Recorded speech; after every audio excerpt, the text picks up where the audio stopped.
Bonsoir à tous et bienvenue dans votre journal sur ITV. Plusieurs personnes sont mortes des suites de maladies rares non prises en charge au Sénégal. L'unité de greffe de la moelle osseuse sera fonctionnelle dans un an. Il est également prévu à l'hôpital d'Al Diam de Guédiawaye un service dédié à la procréation médicalement assistée. Le ministre de la Santé Abdoulaye Diouf Sarr a lancé officiellement les travaux aujourd'hui. Nous parlerons du bilan de la mise en œuvre de la loi sur le péril plastique. 70 000 tonnes de sachets plastiques saisis. Mais dans les marchés, les habitudes sont encore difficiles à abandonner. Les jeunes l'attendaient et c'est arrivé. Le Conseil présidentiel sur l'emploi, c'est demain. Dans ce journal, un expert qui recommande d'impliquer les planificateurs de l'éducation et même les démographes pour un bon suivi des conclusions à l'issue de ce conseil. Et en fin d'édition, nous irons au Mali et ce sera pour découvrir, après le barrage de Manantali, le bac de Bafoulabé qui mène au fleuve Sénégal.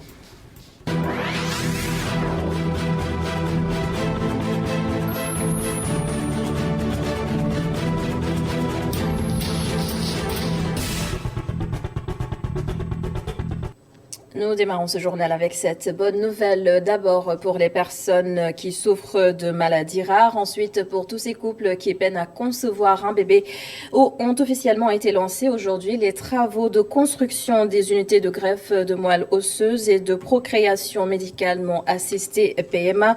Et c'est l'hôpital d'Al Diam de Guédiawaye qui abrite ces deux services. Rendez-vous dans 12 mois, Mamadou Lamine Fati. La première pierre de l'unité de greffe de moelle osseuse et de l'unité de procréation médicale assistée a été posée à l'hôpital d'Al Diam de Guédiawaye. Une étape importante selon le professeur Philippe Morera, chef de service gynécologie obstétrique de l'hôpital d'Al Diam de Guédiawaye. Dans ce projet, figuraient les unités de greffe de moelle osseuse et de procréation médicalement assistée, à côté d'autres projets aussi novateurs et de haute portée sanitaire. Je veux citer entre autres la greffe rénale, la médecine nucléaire avec le SPEC City, la chirurgie cardiaque, l'hôpital de jour, le centre d'imagerie et de diagnostic médical, la réadaptation cardiaque, le centre antidouleur dont les activités ont d'ailleurs débuté il y a une semaine. Le maire de Guédiawaye se félicite du choix porté à sa ville pour abriter ces importantes unités de soins. Vous avez ici un hôpital intégré dans la collectivité et intégré dans la population, et c'est ce que nous recherchons. Je terminerai par dire la fierté que j'ai en tant que maire de Guédiawaye d'abriter ce bijou qui va contribuer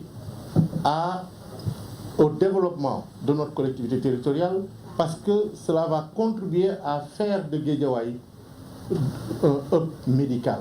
Ce projet entre dans la vision du président Macky Sall qui a décidé de mettre en place des unités de soins de qualité pour le Sénégal, selon le ministre de la Santé et de l'Action sociale. De renforcer le plateau technique de nos structures sanitaires à travers la réalisation d'infrastructures de qualité et l'acquisition d'équipements modernes, sans oublier les ressources humaines pour répondre de manière satisfaisante aux besoins de nos populations.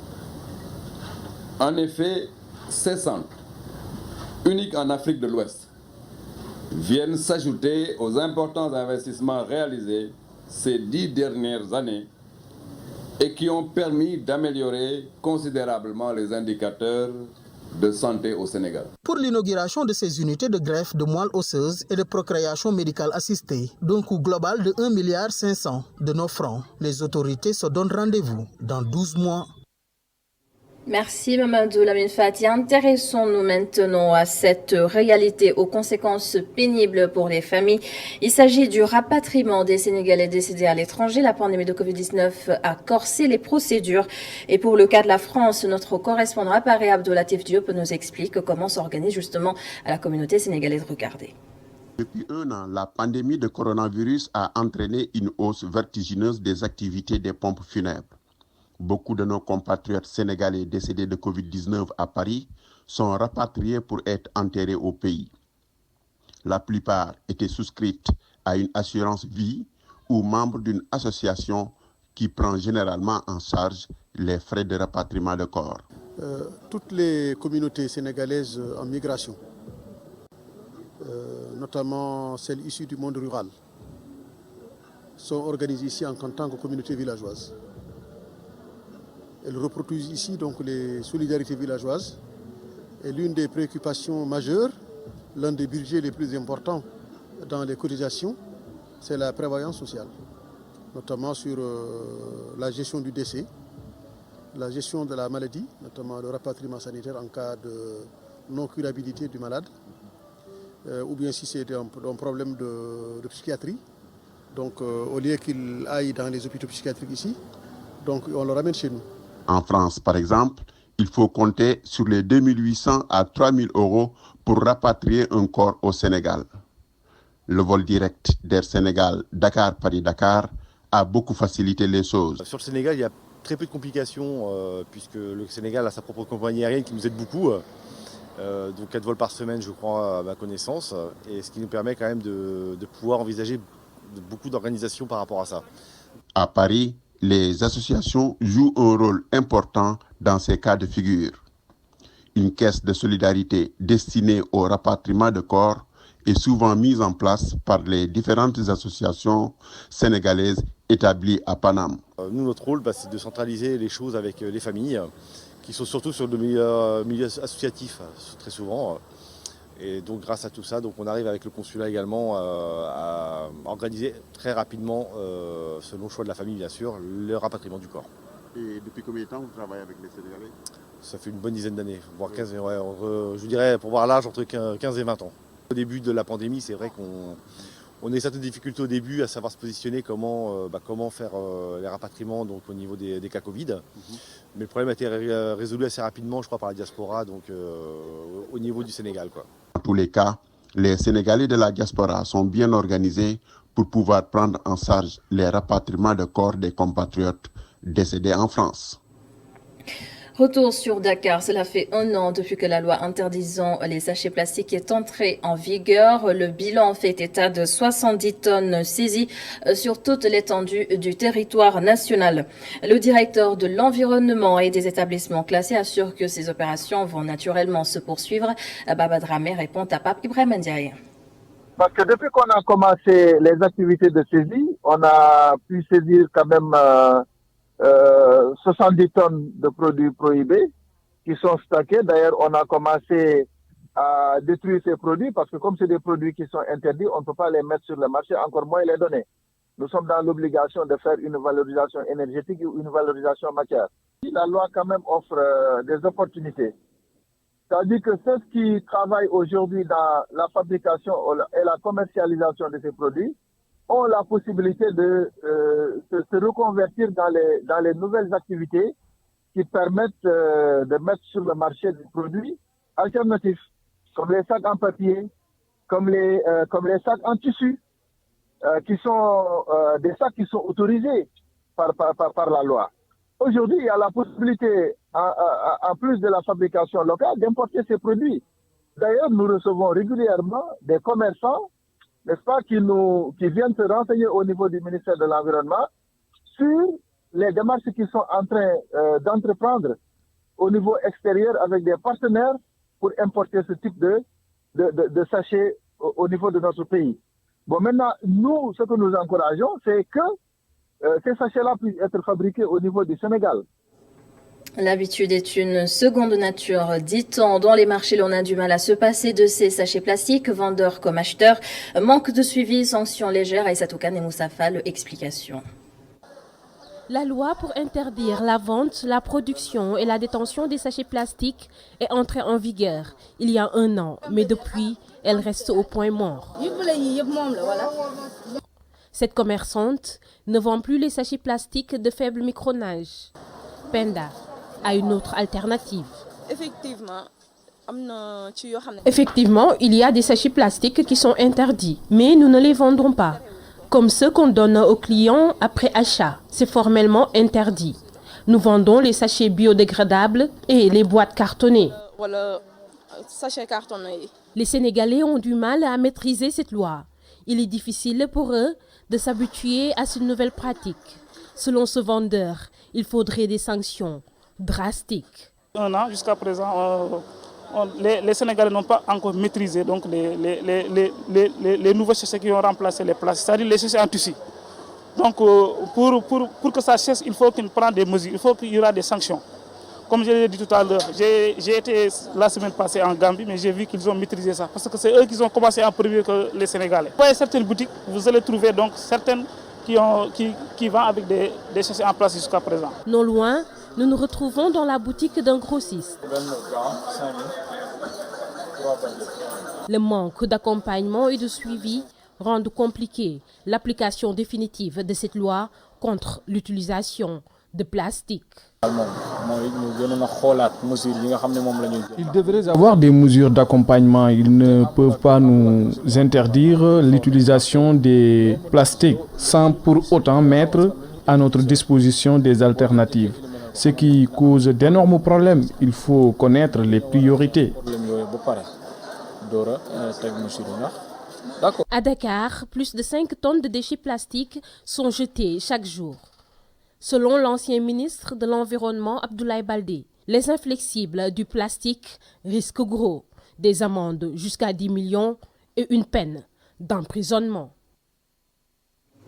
Merci Aïssatou Kane et nous restons dans cet environnement de marché et c'est pour parler du coût de la viande en légère hausse actuellement, Ramadan oblige, sans doute parce que la viande est prisée. Illustration au marché madiké de la Médina où des dizaines de moutons sont vendus tous les jours. Pape Diaombaï, reportage. Nous sommes au marché Madika de la Médina. Ici, les bouchers sont plutôt satisfaits du moment en cette période de Ramadan. Ce boucher affirme que des dizaines de moutons sont abattus par jour. Les clients commencent à venir. Avec le Ramadan, les gens préfèrent la viande de mouton. Presque chaque boucher peut vendre au moins 15 moutons par jour. Mais on vend moins de ça. Non, ça dépend. 15 Le seul hic pour ces bouchers, la cherté des moutons, ce que les clients ne comprennent pas. En tout cas, les moutons sont très chers. Il faut débourser au moins 45 000 pour avoir un mouton. Si on augmente les prix, nos clients ne vont pas comprendre. On est obligé de vendre le même prix. Actuellement, on vend le kilo à 3 500 et 4 000 francs. 60 000, 70 000, 40 000, 45 000, ça dépend. Ce jeune homme, un habitué du marché, il préfère la viande de mouton à l'heure de rupture. Je suis venu ici, je connais l'endroit. Maintenant, alhamdoulilah quoi. Parce que tout le temps, si on est venu acheter des choses, un matériel ici, quand même, leur viande c'est très bon. C'est très bon et puis c'est très délicieux aussi. Ils n'ont pas de problème quoi. Leur prix aussi, c'est pas cher.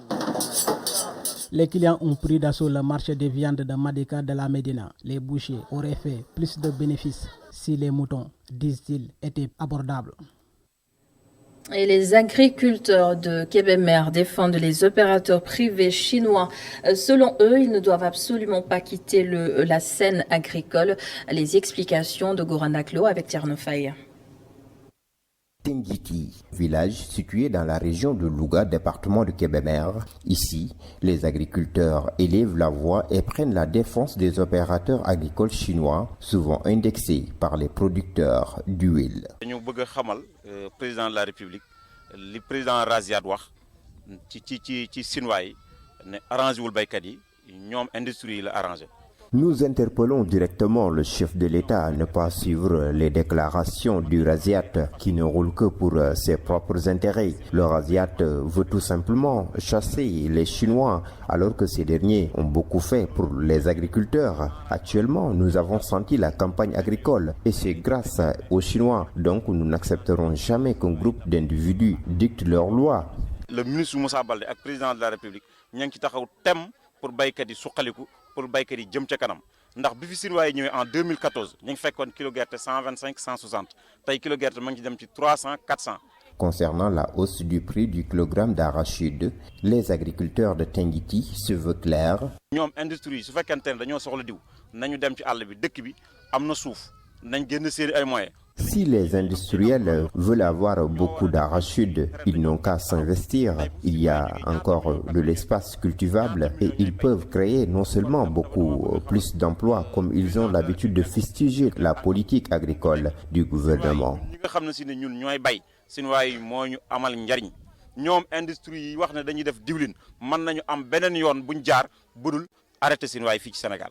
Ainsi, le porte-parole des agriculteurs du village de Tenguiti magnifie la politique agricole du ministre de l'Agriculture et de l'Équipement rural. dëkk bi dafa am chantage dafa am ñoo xam ne dañuy chantage nit maanaam taxaw ci télé bi xas ko.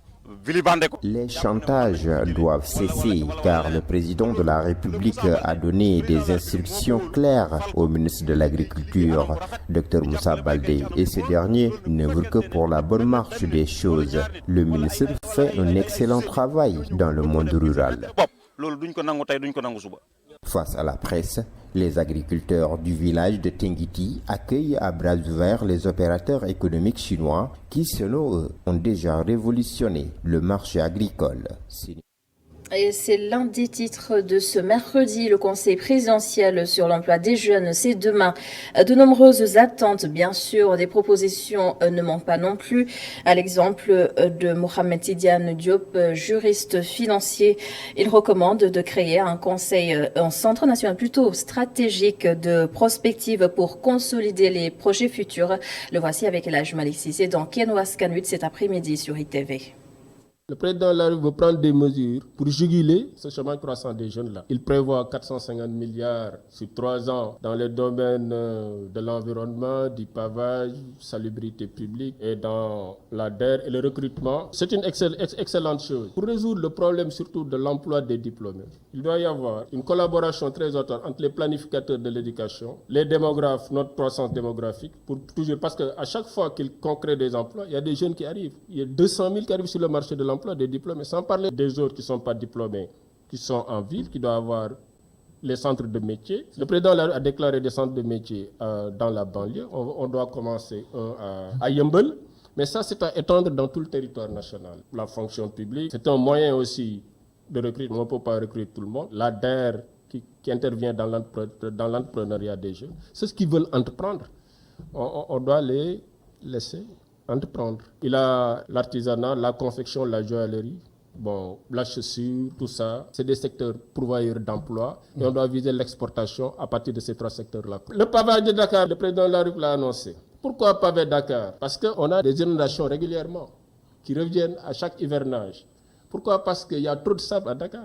Quand tu fais le pavage, le sable ne va plus entrer pour obstruer la canalisation. Oui. Et puis ça sera plus facile de rendre Dakar très salubre. Et on va recruter tous ces maçons-là qui ont des NINEA et qui n'ont jamais de marché public. Et donc c'est l'occasion pour le président de la République, pour paver toute la région de Dakar, d'employer ces gosses-là et qui auront leur part dans ces 1500 milliards de commandes publiques. Le maire de Nguerhor, Pape Songué Diouf, est cité dans un scandale foncier. Des habitants de sa commune l'accusent d'avoir vendu un terrain déjà litigieux. Les détails avec notre correspondant Mountaga Kane. Faisant face à la presse ce dimanche, les amis et proches de la famille Nyon ont accusé nommément le maire de Nguerhor d'avoir vendu leur parcelle. C'est la délibération du 27 février 1997 qui régularise tout ce qui est ici à Nguerhor. Il revient encore même la famille Nyon pour encore faire un autre acte administratif portant la délibération 03 du 23 3e mois 2005. À notre grande surprise, on cite ici que le maire a vendu la parcelle à M. Ali Taha. Je leur demande de se retirer parce que ce terrain appartient à la famille Nyon. Il y a des papiers authentiques qui le démontrent depuis le 10 3e mois 2006. Les plaignants ne comptent pas se laisser faire.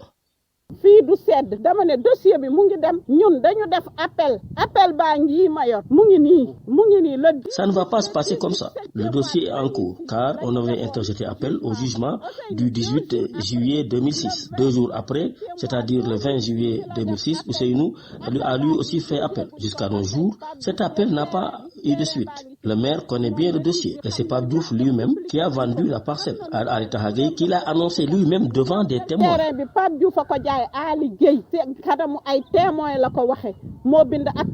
Comme dans beaucoup de communes, ici à Ngekor, les litiges fonciers ne se comptent pas. Ce dossier ne me concerne pas. Voilà ce qu'a dit le maire Pape Songué Diouf pour sa défense. Nous l'avons interpellé sur ces accusations et voici ce qu'il a déclaré. Le terrain concerne M. Lindon pour occupation illégale de terrain. Donc, il y avait une audience du 31 janvier 2006 et on l'a renvoyé au 14 février 2006. L'audience du 14 février 2006 a été délibérée le 11 septembre 2006. Audience du 11 septembre 2006, prorogée 18 septembre 2006, audience du 18 septembre 2006, et le tribunal a délibéré, statuant publiquement et contre tout déclare le prévenu. Coupable, le condamné à 1 mois de sursis et demande. Ils ont dit ici qu'il y avait un gage entre le père de Ousseynou Ndione et Cheikh Fall. Et ce dernier devait 35 000 au père de Ousseynou Ndione. C'est ce gage qu'on parle de gage. Et le gage est là, on l'a écrit du noir sur blanc. Donc, quand M. Cheikh Fall a gagné le procès, ils ont dit qu'ils ont fait une demande d'appel. Et je n'ai pas encore vu cette demande d'appel depuis 2006. Après, mais Cheikh Fall et la famille de Cheikh Fall, on doit les mettre sur ses droits. C'est la raison pour laquelle on les a régularisés, on les a laissés prendre donc leur parcelle. Donc, s'ils ont des problèmes, ils n'ont qu'à retourner à la justice, comme ils ont dit. Mais le jugement est là. S'ils m'amènent un jugement contraire, non, il n'y a pas de souci. Mais je n'ai jamais reçu un jugement, un appel venant de ce dernier-là. On retiendra également de l'actualité cette tournée de la DER à Sangalkam et dans la région de Thiès. Les producteurs de la zone des Niayes ont reçu un financement estimé à 70 millions de nos francs, Babacar Seck. Des maraîchères et propices, les Niayes peuvent nourrir le Sénégal avec un minimum d'accompagnement selon les autorités qui s'y attellent en partenariat avec le parc éolien de Taïba Ndiaye et la DER. Des productions qui pourrissent, faute d'acheteurs, faute de magasins de stockage. Et je suis persuadé qu'avec l'appui de la DER, dans 1 an, ce problème devra être réglé. Non seulement pour Taïba Ndiaye, mais pour toute la zone des Niayes. Le Sénégal peut nourrir le Sénégal.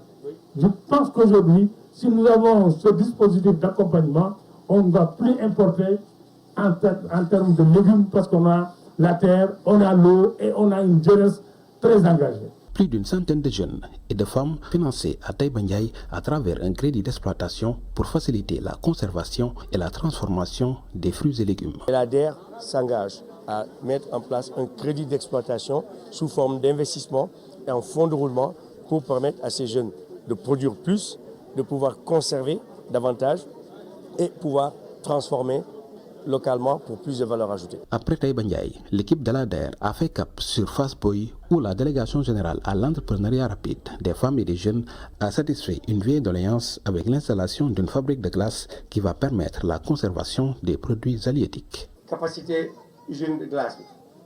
Vous faites comme nous avons capacité par an 60 tonnes.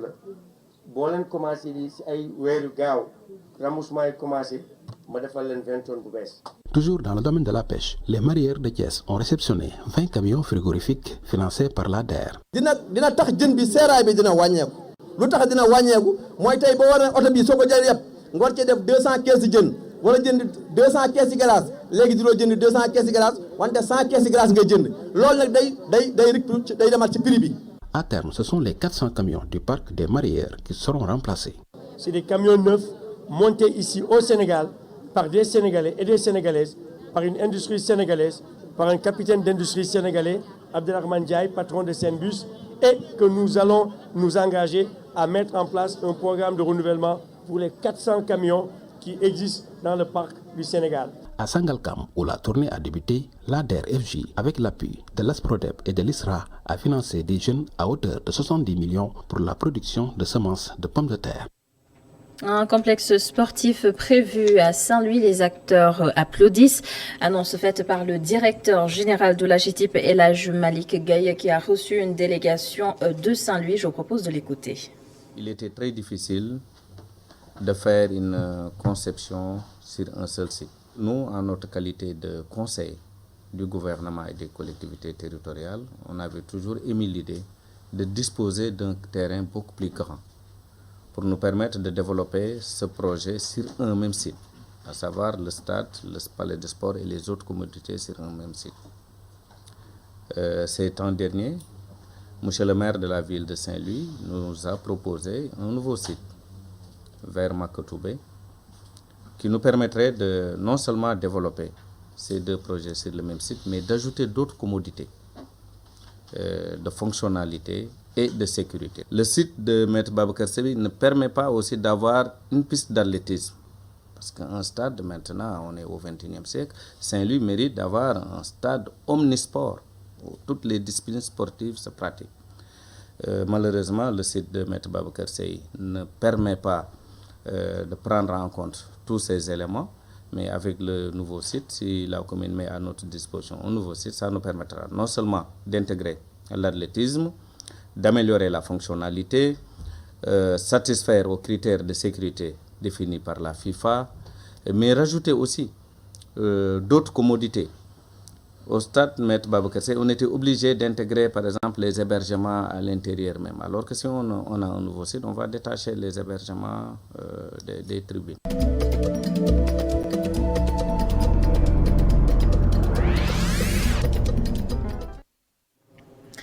Deuxième semaine au Mali après le barrage de Manantali mercredi dernier. La rédaction vous propose maintenant de découvrir le bac de Bafoullabé. Des centaines de personnes effectuent la traversée tous les jours pour rallier les deux rives du fleuve Sénégal. De nos envois spéciaux, Marc Tarnger et Cher Diop. De la rive gauche à la rive droite, c'est le seul pont qui relie ces deux bouts. Un pont bleu et mobile.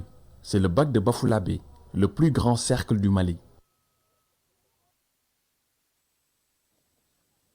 Dans le marché, juste à côté, presque tout le monde vend des mangues. C'est la période de ce fruit tropical au Mali. Sur la berge du fleuve, des femmes lavent la vaisselle et les tout-petits profitent d'une partie de baignade dans une atmosphère bon enfant.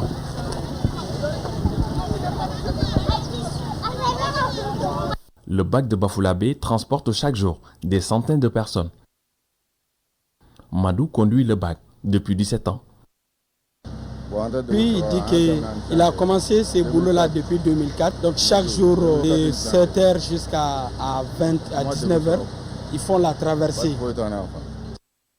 Le prix du passage varie selon le nombre et le type de véhicule.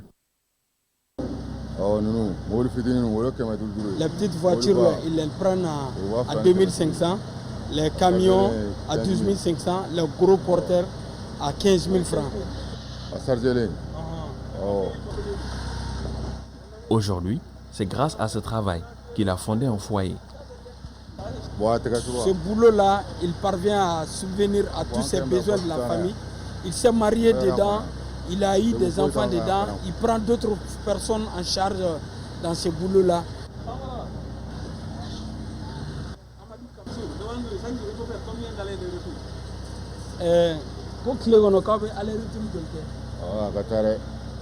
Mais estimativement, il a quel est le domaine fladé?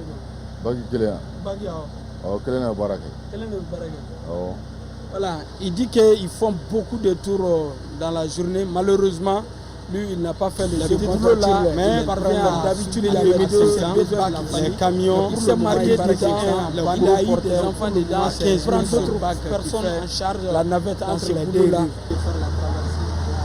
Après 15 minutes de traversée, nous arrivons à l'autre côté de la rive.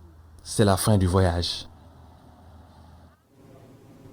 Et c'est aussi la fin de ce journal. Merci d'avoir été avec nous. Merci également à toute l'équipe de la régie. On se retrouve demain dans le 19h45. Bonne soirée à tous.